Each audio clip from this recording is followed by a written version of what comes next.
What is up, sports fans, and welcome back to another episode of Pez's Picks. I am not Pez. I'm Jeff Hartman, the co-host with the man with the picks. That's him, Pez. Before we get to him, let's do some introductory stuff out of the way. If you're watching us on YouTube, the Fans First Sports Network YouTube channel, subscribe to the channel, like the video. We do appreciate it. If you're listening on Apple Podcasts or Spotify, be sure to subscribe, follow. It costs you nothing, yet you get picks all the time right from this guy, which let me introduce him. Pez, what's going on, man? How are you? Jeff, we're happy as we can be. We're hot as hell. We got winners coming out the wazoo, and it's Yep. NFL. I mean, let's knock on some wood, Jeff. I got my old lucky table, and I mean, we're good to go. Jeff, I All think right. it's possible. I had a little debate going with my hippie wife, very healthy lady. I think switching to Coca-Cola and maybe giving up alcohol is a theory I'm throwing out there. I haven't had soda in a long time. I've had a couple now that I have a kid about to enter teen years. It's fantastic, Jeff. What was I thinking? The health value in a soda? I think it's underrated, Jeff. I think it hits the brain. You get a little more energized. This is Man, Pez's Picks. This is a strong lean for better health than drinking beer, maybe. I don't know, Jeff. I don't know. Maybe I'm happy about the wins. Who knows? But the hey, Coca-Cola's, it's helping. Coke versus beer is like, well, pick your poison. You're gonna you're gonna get poisoned either way. Exactly. That Coke is nasty crap, by the for and I Yep, don't drink true. alcohol. So, all Okay. right. Well, healthier man than me, Jeff. You're a large favorite out at beating me in life, for sure. Well, maybe we'll golf on it. All right, let's talk about the slate of games last week before we dive into this week. Our heater in baseball continues. We are now 16-10 since the All-Star break. And we continued those positive trends last week in the NCAA football, that is, going 2-1. We could have taken the lean. We were leading to have LSU lose at home, and we stayed away, but that's okay. But needless to say, in the last 2 weeks, Pez, across all sports, we are 13-3. That's incredible. The Loving algorithm it. is pumping right now. Jeff, we're dialed in across all boards here. We've got some tennis wins even. We had a good plus 500. So one of those losses, a plus 500 play. I mean that we put out not to take a full play on that. We bet Florida State's probably the worst bet we've made in a while. But Yeah. you remember your losses, Jeff. I can't believe the demise of that team and that the quarterback play. And I'll tell you, I think that Georgia Tech's a good team, and I think going forward that team could be a playoff team, and maybe they just punched them in the mouth. Florida State looked tired. I learned something about that travel game too, Jeff. Florida State. I read about this before they lost week one in Ireland. They looked at a little bit of a fun trip, which as a coach you think, hey, this is good bonding, what have you. And then I read the Georgia Tech play. They were in and out of Ireland. I don't even know if the guys knew they were Ireland, Jeff. They were there maybe like 24 hours. They looked at it as a road game. We're not seeing any sights. It's business. And, I think that mentality was probably very helpful as a player. You're getting in a fight in football.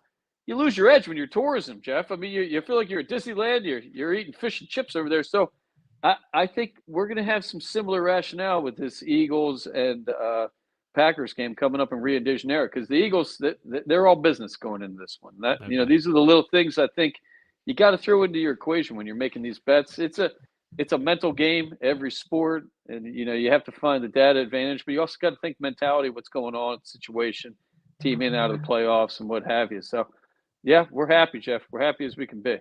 Well, and let's also not forget that the Ireland trip was 2 weeks ago.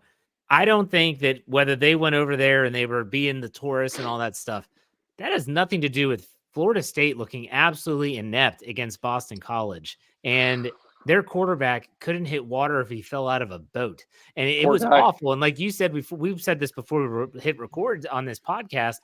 I'm shocked they didn't replace the quarterback. You got to Uh, change the quarterback at some point.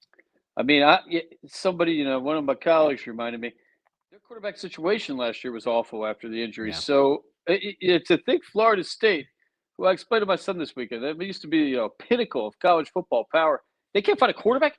How do you not find a quarterback? You can trade for players now, Jeff. You can recruit these guys. What were they doing? This is I the don't know. best Florida State could bring in. I don't know, but you learn in these early weeks, and this is something we'll talk about with Week One NFL. You're going on, data from last year mainly, and you're going on, kind of the look test. And That one failed us, Jeff. But USC, I'm kicking myself. That was big W, and that big W for West Coast football. I Yeah. think last year, whatever we're calling them, Jeff, Oregon, Washington, USC, Utah, Arizona, those teams kick some ass around the country, and I think that football is spreading a little bit in the style of play, and they're getting more physical. USC beefed up that team. You push around LSU like that for a whole night. I mean, that was an awesome showing for that team. The Trojans look good. Yeah, so we were leaning that way, but we went against it. That was after starting the week 2-0. Georgia, who was giving 14 points versus Clemson, just blew their doors out. That wasn't even close. And then Alabama does the same to Western Kentucky. Both wins. Pez, any thoughts on those two games? Well, Jeff, and I talked with one of our colleagues, the Action Man. This guy's a college, whack job. He's like Rain Man of college. We're talking. I don't think Alabama and Georgia. I don't think there's anybody even close to the talent level that those two teams have right now. I almost feel guilty taking that money from Vegas, Jeff. That they should have had those lines at 50. Those teams are moving at a different skill level, a different speed. The coaching is unbelievable. I was laughing with my wife watching that Georgia game. There was a timeout. I think 7 coaches were on the field. Each player had their own coach. Kalen DeBoer in Alabama, and Nick Saban is a god, Jeff. That guy's he is the GOAT of college football coaching. So I think what we're seeing, you still have a system that that Saban put in, and he was a no BS guy, Jeff. That guy, it was you fumbled, you were out of the game. I mean, this guy was a hardcore Belichick type, and now you have this new guy, Kalen DeBoer, come in, a little bit more fun offense. He's playing music at practice, so you're getting a little bit more like creativity with that team, a little bit more freedom and opening. I think that team, I think Alabama's the best team in the country, Jeff. And I don't see any reason why not keep riding that team. That quarterback is a beast. Jalen Milroe, that guy's he seems fine-tuned, Jeff. And the quarterback whisperer, DeBoer, I got faith in him with Mike Penix Jr., what he did. We're going to continue to ride Alabama. I love watching that team. All right. Now, before we get to your picks this week, I do want to touch on baseball because remember, we had won 8 in a row last time we had a podcast last week. Now, we did lose a game, but ultimately, again, baseball's been really red hot for us. I know you took Paul Skeens and my Pittsburgh Pirates. We're recording this on Wednesday. That was on Tuesday night. He got the win, 5-0, 5 shutout winnings, I think. He didn't even have his good stuff. Yep. But what's your thoughts on baseball as we hit the home stretch? Well, a couple things, Jeff. When we're seeing better pitchers or teams that have solid pitchers at this point of the season, it's tough to have your best stuff. You got to be a mental pitcher. You got to be tough. He's still throwing high 90s. His location wasn't great, but he won the game. He worked the game, and teams that can hit the ball are the teams that we're looking at consistently. Seattle's drop is continuing. Kicking myself for not betting against them more. We've been targeting them for over a month. The data on them is they stink, Jeff, and it's starting to show. So things settle out in baseball. Very rarely do you get some crap team making the playoffs in baseball, some hot NFL team that comes out of nowhere at the end. That doesn't happen in baseball. Numbers tend to equal out. So what we're finding, though, Jeff, which is wrong and everything about gambling, they inflated the lines all weekend with Labor Day. It must have been a huge gambling weekend with college football. The lines over the weekend, Jeff, 10 to 40%, some of those lines were off what they normally were. We went back and checked previous games earlier in the summer with similar pitchers, and I think they're getting so much action. It's almost like supply and demand, Jeff. They're pumping lines, and people are taking these lines anyway. So there was no advantage for most of the weekend on any of these games. The super inflated lines. I mean, we're talking, you're laying 400 or 500 with a pitcher who's, a decent pitcher in the major leagues. That's not a smart play. I think tonight even Baltimore's a minus 450. That's just too much exposure and risk to put on a Major League Baseball game where, I mean, the best team's going to lose once a week, Jeff, and that would still be an amazing record. So those landmines we're going to stay away from. We're proud that we're finding the discounts, and we're getting free money on a lot of these, and I don't understand it. I don't know how Skeens was only a minus 120 last night, Jeff. I don't know where that came from. That guy, top 3 in the major leagues right now. He's got to be. Yeah, and like you said, he doesn't have the triple digit fastball right now, but in his location was a little off. He was also getting squeezed a little bit. The umpire, and he had some words with the umpire. he kind of hopped off the mound expecting a strike 3 call, and the umpire told him to get back on the mound. And Yep. I don't know if they don't like what the rookie's doing. Sometimes in Major League Baseball, these old school umpires, they don't want to give you those corners if you're painting the edges. So it's interesting. But do you have any plays coming up for baseball that you like? So we're looking, Jeff, and this is Wednesday. It's tough, and you have to be careful. We have big lines. We were looking at the Yankees tonight because you very rarely are getting the Yankees at this time of the season with any kind of sensible risk to winning a game. Tonight they're about even with Texas, but and I talked to a baseball coach of mine, and he's a big Yankees dude. They just don't hit too well against Eovaldi, and Stroman, and both of these pitchers have pitched against each team many times. And last night the only danger with Skeens was his fourth time playing the Cubs. So once you see a pitcher around and around, I think tonight is that's what we call in the baseball business a trap game, Jeff, where they're minus 105 by the even odds right now with Texas. You think Yankees seems like an easy one. I wouldn't be surprised if Texas wins. We're going to lay off it. The lines are getting tighter and bigger, and I think the data on baseball teams is so great by this point of the season. Vegas has the advantage. If the bookmakers have the advantage, you have to be careful. They are looking to catch people in big plays against teams that have to win. It's just not going to happen. You can't win every game in baseball. You can play a perfect game and lose. So the Yankees are going to lose more games. There's about 23 left. I mean, Yankees could lose 10, 15 games. Who knows, 10, 12 games. So we're going to keep looking each day. Today is a no-play day on a Wednesday. And, we're looking for Scuball. I believe he pitches tomorrow. That's our horse guy. You got to stick with the horses this time of year, Jeff, especially on a crappy team. You get your horse pitching, you feel a little better that day. You might hit the ball a little bit better. That's true. That is absolutely true. Okay, so no baseball plays right now. Let's talk tennis now. I'm not a big tennis guy. I told you that already. But let's talk tennis before we go into the football picture this week. What are your thoughts on the U.S. Open? It's a fun sport, Jeff, and we've talked about it a number of times throughout this past year. Tennis is so gambled on across the world. It's an incredibly highly gambled sport. It's a little bit rigged in some ways, especially in Europe. So there's a lot of good odds and data. You're betting a money line.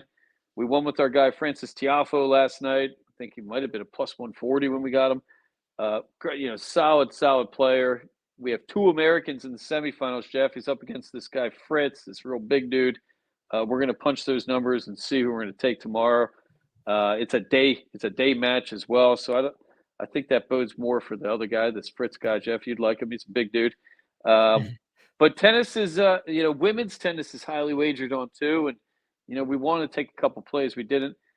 This time of year, I mean, the U.S. Open for tennis is the World Series. It's the Super Bowl of the tennis season. It's the last event. I mean, Wimbledon, of course, it's a big thing too. But this is it. So it's a fun time. 1 million people go to the U.S. Open, Jeff. I mean, that to me is a shocking amount of fans for a sport event. 1 million. So we'll be keeping an eye on Tiafoe.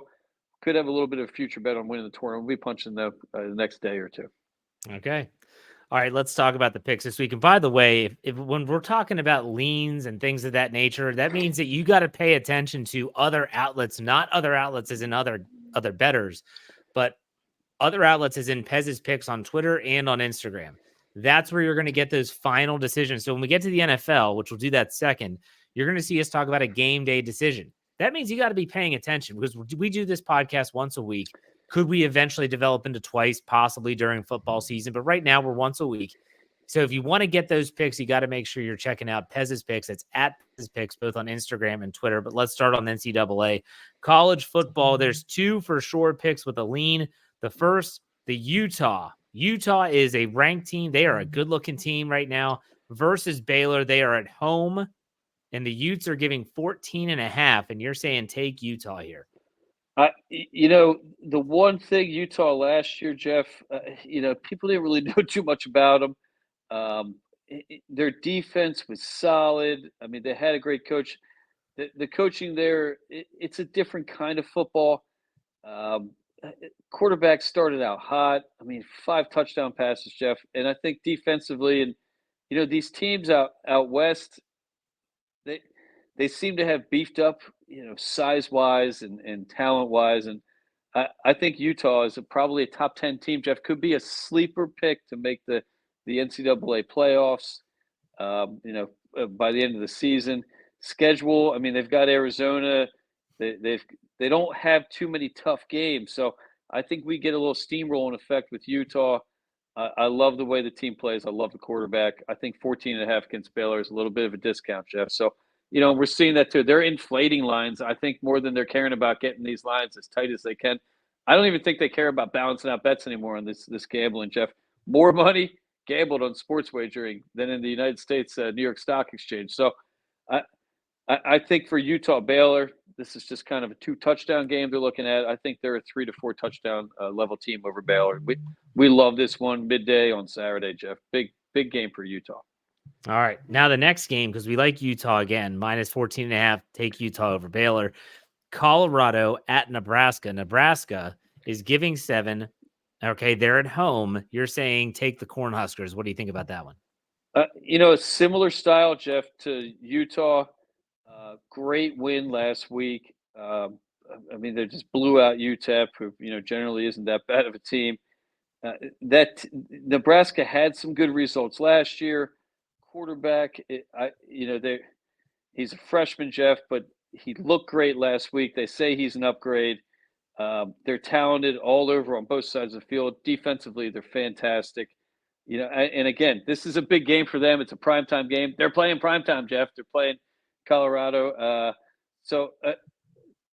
They're playing 7:00 on Saturday, Jeff. So this might be, when's the last time Nebraska was playing a primetime 7:30 game, on a Saturday night?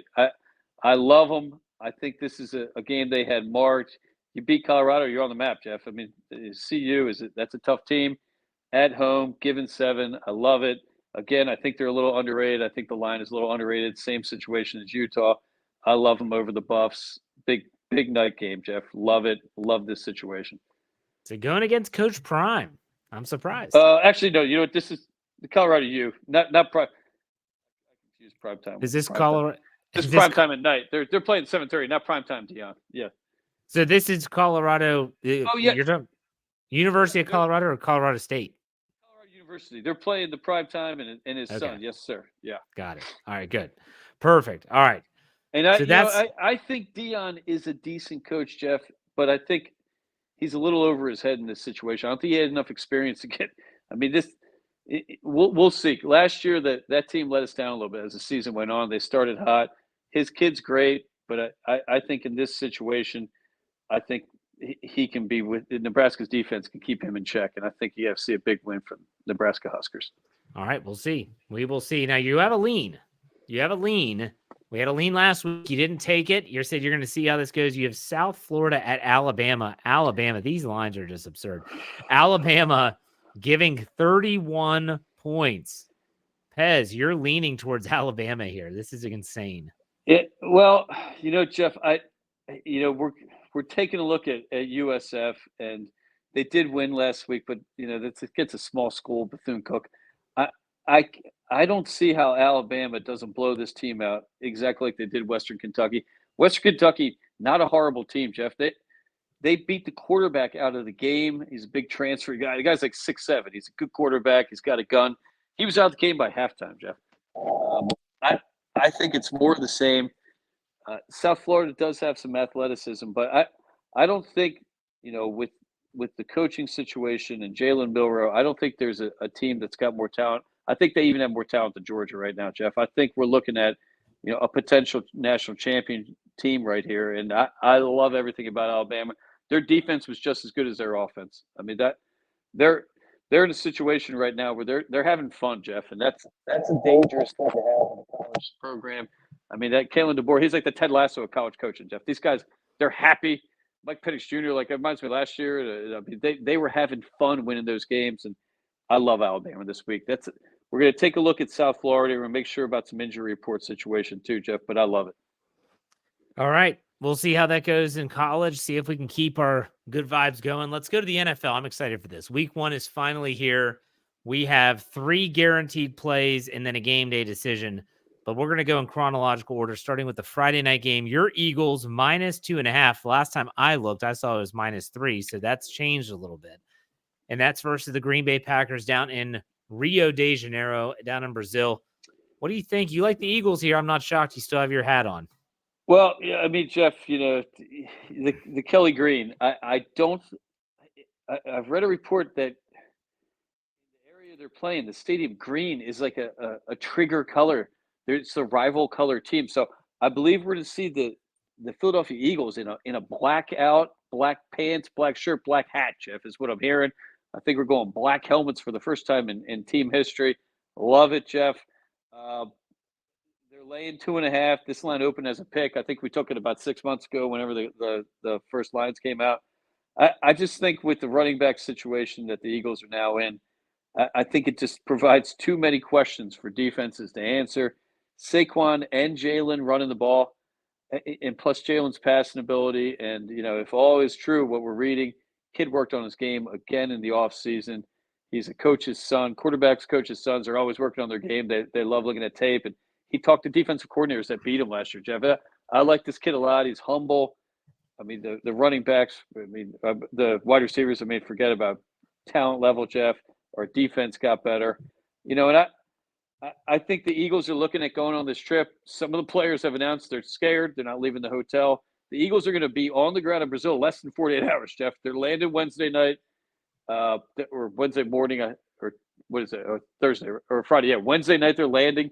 I think about 2 hours after game time. They're going to be out on the plane. They're going right from the stadium back to the airport, Jeff. They're getting out of there. So I think a veteran team is better in a weird place to play, in a weird situation like this. And I think there's too many distractions for a younger team. And, Jordan Love's great. They've got Jacobs now, good team, but I love the Birds. I love everything about them, Jeff. This game, Yeah. I think they're underrated right now. I think it should be a 6-point line, Jeff. Oh my gosh. Love it. Hey, I on the NFL whip around that I did with Coach KT Smith. He said I want a fearless prediction. I said my prediction is on Thursday and Friday. Take the underdogs getting points in both games. Doesn't mean they're going to win outright, but I think this is going to be a lot closer than you think. Well, KC, Jeff, I don't see how anyone could take this game. I don't have the number in front of me, but with more than a week to prepare, Andy Reid is like, I don't know, 34-3 in his life or so. He's like an 88% win more than a week to prepare. Yeah. I'm not messing with that guy, Jeff. And you put Mahomes in with that. He used to do that with stupid Donovan McNabb, and he was terrible, Jeff. So, I can't bet against. How can you bet against Baltimore, Jeff? We got my man Lamar. He's got a running back now. I mean, that team has been awesome in the regular season. So it's a fun game to watch, Jeff. You can't bet every game. You got to. I think first game's tough to bet. Too excited, Jeff. It's like kids on Christmas, right? You can't get too excited at wagering. That's a bad emotion to have with gambling. All right. So nonetheless, I wasn't shocked you took the Eagles because you're a diehard Eagles fan. But then the next game, I was kind of surprised. So you had the Tennessee Titans. They're getting 4.5 points on the road against the Chicago Bears. And obviously, this is the Caleb Williams game. I saw a crazy stat, and I don't know if you saw this, Pez.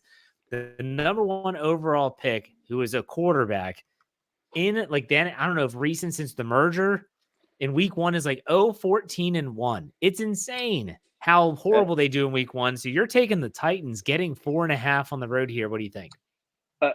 Jeff, we know that stat, and for rookie quarterbacks week one, it's just a bad.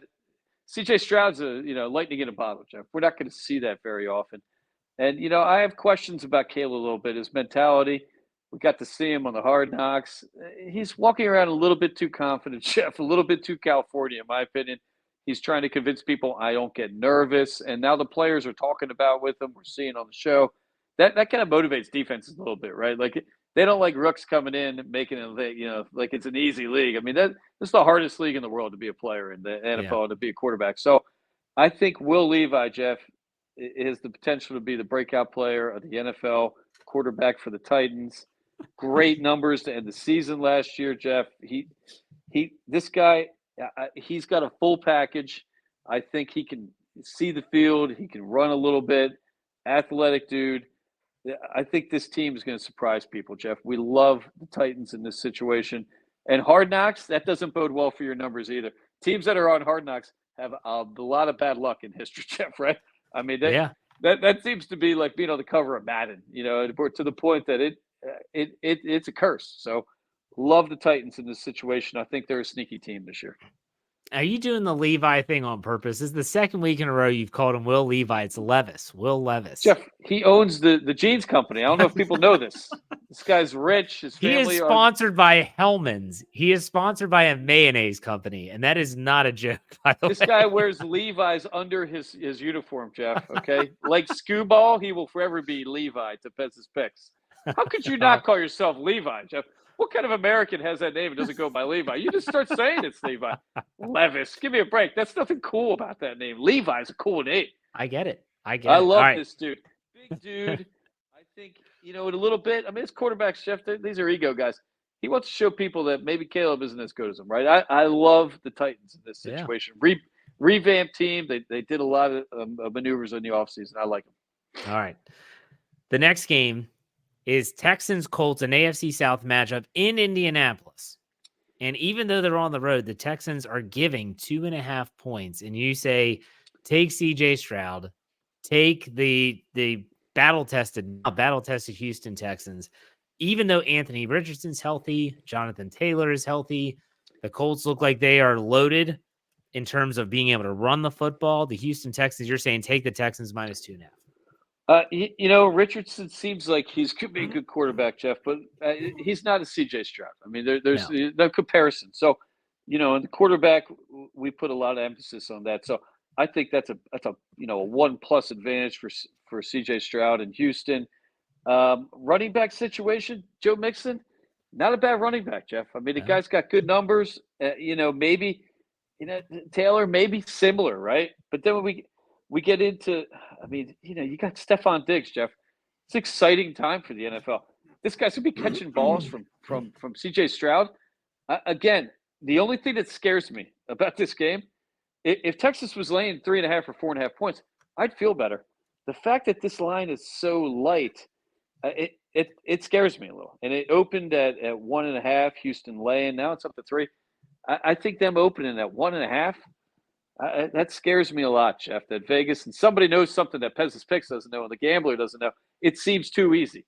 But at times, this is why it's gambling and it's not called winning, Jeff. You got to put it out there. I don't understand it. I mean, the defenses are probably similar in town. Maybe Indy's got a little edge in that department. I'm not sure. But I like the receivers, the running backs, and the quarterback in all 3 situations, Houston over the Colts. I don't think anybody, with Taylor was a Pittman, right? And I don't think there's no comparison in the offenses. So it scares me a little, but I think Houston, again, is a team that, this is it. This is their team. This is their moment. Second, third-year quarterbacks are a lot different than first-year quarterbacks. You can do a lot more. You can expect a lot more. He's now been in this system 1 year, only a preseason last year for what he did. That was incredible. So I expect C.J. Stroud to even be better, Jeff. And I don't see why he couldn't be. All right, so real quick, I want to go back before we get to our game day decision. The Philadelphia Eagles, you say take the Eagles minus 2.5. Those odds are minus 142 for those that are out there that want to know. And that's according to where we are looking in the book that we have in front of us. The Tennessee Titans, you're saying take the Titans at plus 4.5. Those are plus odds, plus 180. So you got good odds there if you like the Titans. Then we go to the Houston Texans. You say take the Texans minus 2.5 at the Indianapolis Colts, and that's minus 152. So let's go to our final game. And hunt around, Jeff. You hunt around for juice too, and right. Depending on volume, this weird thing. If a lot of people are heavy on a game, they're going to pump it a little bit. Then it should come back down. Minus 140 is a lot to lay out for juice. So hunt around. I mean, check different sites, and if it's a site you haven't used, they're going to give you free bets and stuff. They're just giving away money, Jeff. These gambling sites. What the heck? Where was this situation when I was a younger man, Jeff? They're just giving people stuff. They're giving them money. I don't understand it. All right, so the game day game is the Sunday night game, the New York Jets and your buddy Aaron Rodgers going out west. He's a California guy, wanted to play for the 49ers his whole life. He's going up against Brock Purdy, who's going to have Trent Williams. He's going to have Brandon Ayuk. He's going to have Deebo Samuel. And even Christian McCaffrey will be back in week 1. And the Jets are actually getting 4.5 points here. And you're not sure, but if you were to pick this game, and you'll have to keep tabs on his social media handles at Pez's Picks, you would actually lean the Jets here. Am I right? Well, Jeff, Super Bowl champions more than half the time cover and win their first game after winning. And Super Bowl losers way more than we'll have the numbers when we get closer to the game if we're taking it. It's a preposterous number how bad that Super Bowl losers are early in the season. For whatever reason, it's a mental thing, a physical thing. Maybe you lose players because free agency, and you go through what their offseason was. That's not a good thing. Those guys holding out does not bode well for early season. Having said that, on paper, the San Francisco 49ers are a great team. I think the Jets defensively, I mean, there's talk that those Jets might be even with the San Francisco 49ers, Jeff, maybe a little better. Aaron Rodgers, I'm going to take him over Purdy. So when we break this down player by player, I think the Jets have a very good position. Aaron Rodgers being a lunatic, Jeff, and this kid, he is a fearless guy. Caleb Williams, when he's telling people he ain't nervous, that guy's lying. Aaron Rodgers ain't nervous, Jeff. Aaron Rodgers is going to go out there. He is going to either throw, 4 or 5 bombs, or he's going to get killed. Either way, he's going to be crazy. Talking about the moon and the stars, or whatever he's talking about, Jeff. I don't know. But I think this game bodes well for the Jets, and depending on seeing how things go in the league too. You get a little vibe from the league. First day, how things are being called. And we'll see if people are airing it out. And I would not bet against Aaron Rodgers in this game, Jeff. If we're going to take anything, we're taking the Jets. A Monday night game, prime time for this dude. Those quarterbacks, especially this guy like this. This is it. This is his last. This could be. Do or die for Aaron Rodgers. Yeah. And he's a gunslinger, Jeff. All these great quarterbacks are gunslingers. They would have been the guys, taking you down with Doc Holliday in the good old Wild West days. I'm a little fearful of gunslingers like Aaron Rodgers. I have to admit it. I mean, that guy he's got a gift from God on that arm. So we'll be looking at that one tough.